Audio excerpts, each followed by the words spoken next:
जय माता दी। आइए सुनते हैं दुर्गा सप्तशती का 9वां अध्याय। राजा ने कहा, हे ऋषिराज, आपने रक्त बीज के वध से संबंध रखने वाला वृतांत मुझे सुनाया। अब मैं रक्त बीज के मरने के पश्चात क्रोध में भरे हुए शुंभ व निशुंभ ने जो कर्म किया वह सुनना चाहता हूँ।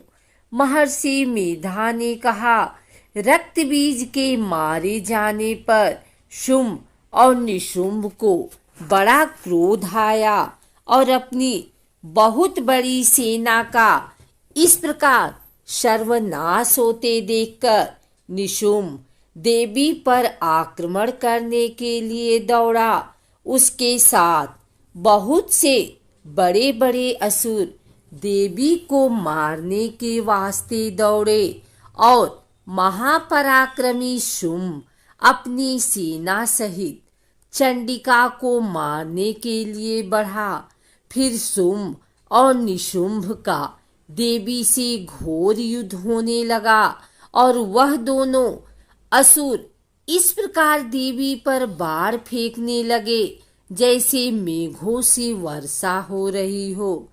उन दोनों के चलाए हुए बाणों को देवी ने अपने बाणों से काट डाला और अपने शस्त्रों की वर्षा से उन दोनों दैत्यों को चोट पहुंचाई। निशुंभ ने तीक्ष्ण तलवार और चमकती हुई ढाल लेकर देवी के सिंह पर आक्रमण किया। अपने वाहन को चोट पहुंची देखकर देवी ने अपने क्षुप्र नामक बाण से निशुंभ की तलवार व ढाल दोनों को ही काट डाला। तलवार और ढाल कट जाने पर निशुंभ ने देवी पर शक्ति से प्रहार किया। देवी ने अपने चक्र से उसके 2 टुकड़े कर दिए। फिर क्या था, दैत्य मारे क्रोध के जल भुन गया और उसने देवी को मारने के लिए उसकी ओर शूल फेंका, किंतु देवी ने अपने मुक्के से उसको चूर चूर कर डाला। फिर उसने देवी पर गदा से प्रहार किया। देवी ने त्रिशूल से गदा को भस्म कर डाला। इसके पश्चात वह फरसा हाथ में लेकर देवी की ओर लपका। देवी ने अपने तीखे बाणों से उसे धरती पर सुला दिया। अपने पराक्रमी भाई निशुंभ के इस प्रकार से मरने पर शुंभ क्रोध में भरकर देवी को मारने के लिए दौड़ा।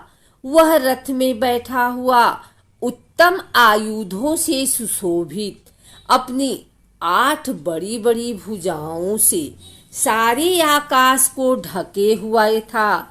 शुंभ को आते देखकर देवी ने अपना शंख बजाया और धनुष की टंकार का भी अत्यंत दुस्सह शब्द किया।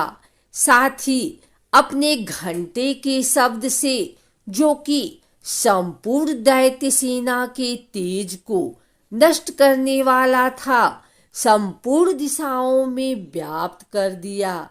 इसके पश्चात देवी के सिंह ने भी अपनी दहाड़ से, जिसे सुन बड़े बड़े बलवानों ला मद चूर चूर हो जाता था, आकाश, पृथ्वी और 10 दिशाओं को पूरित कर दिया।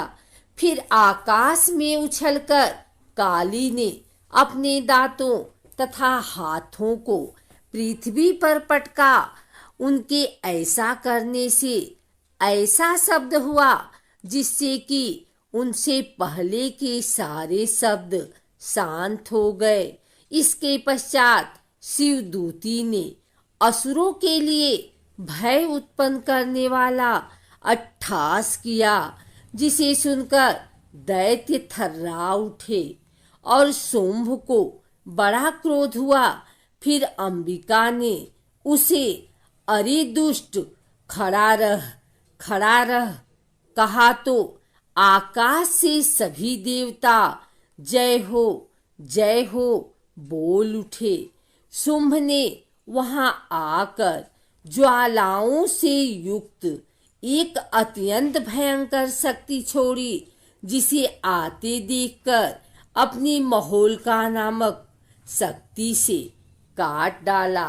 हे राजन, फिर शुंभ के सिंहनाद से तीनों लोक व्याप्त हो गए और उसकी प्रतिध्वनि से ऐसा घोर शब्द हुआ जिसने इससे पहले के शब्दों को जीत लिया।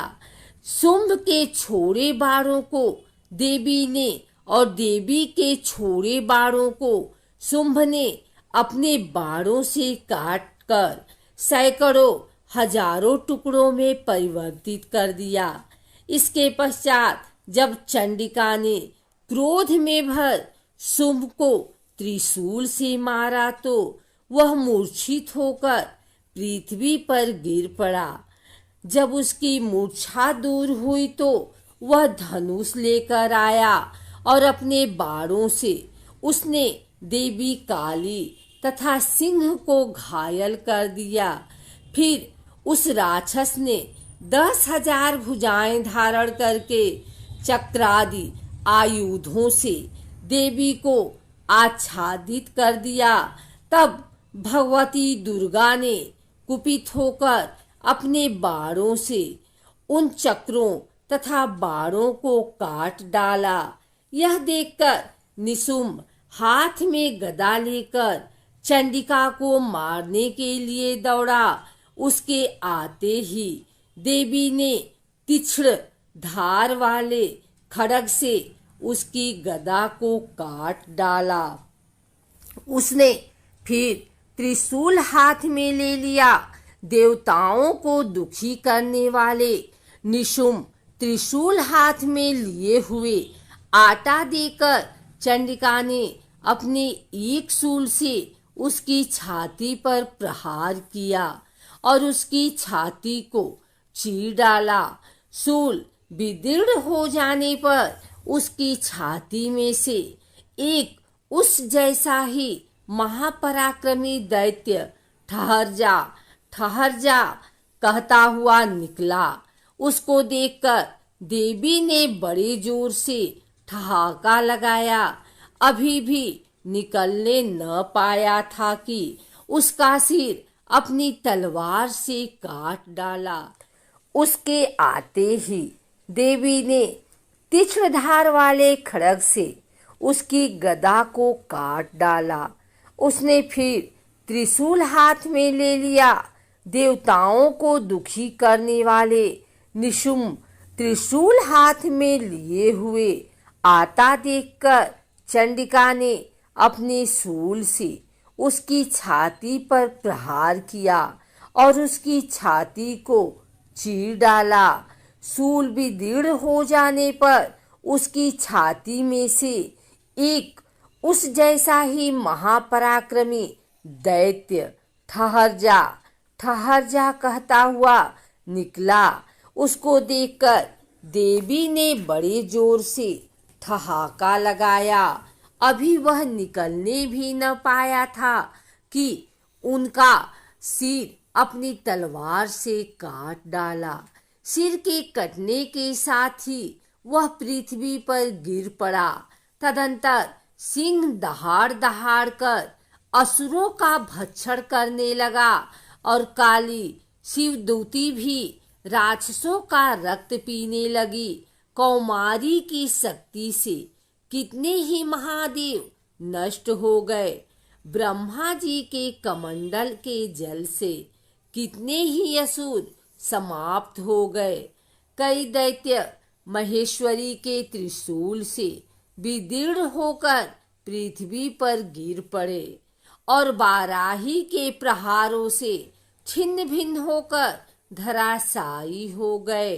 वैष्णवी ने भी अपने चक्र से बड़े बड़े महापराक्रमियों का कचमूर निकालकर उन्हें यमलोक भेज दिया और एंट्री से कितने ही महाबली राक्षस टुकड़े टुकड़े हो गए, कई दैत्य मारे गए, कई भाग गए। कितने ही काली शिवदूती और सिंह ने भक्षण कर लिए।